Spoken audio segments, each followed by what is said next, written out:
High, কেমন আছো সবাই? গুড ইভিনিং সবাইকে। তো বিকালবেলা দেখতেই পাচ্ছ মাঠের মধ্যে সবাই নাড়া কাটছে।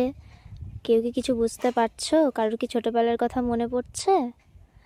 তো চলো, বিশেষ কিছু না, এখানে সব বাচ্চারা মিলে পিকনিক করবে, তার জন্য নাড়া কাটার প্রস্তুতি নিচ্ছে। যেহেতু সবার পরীক্ষা শেষ হয়ে গেছে, দেখো ছোট ছোট ভাই বোনেরা কিন্তু কাঁচি হাতে নিয়ে সব মাঠের মধ্যে নাড়া কাটছে। আমিও এর মধ্যে যোগদান দিয়েছিলাম।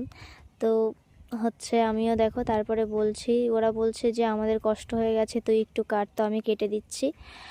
বড়দের সাথে পিকনিক করা একটা আলাদা ব্যাপার, আর ছোটদের সাথে পিকনিক করা কিন্তু আরেকটা আনন্দ। মানে ওদের মধ্যে অনেক গল্প, অনেক কথা, অনেক আনন্দ থাকে। তো দেখো, কেউ হাত দিয়ে টেনে টেনে তুলছে নাড়া, কেউ কাঁচি দিয়ে কাটছে।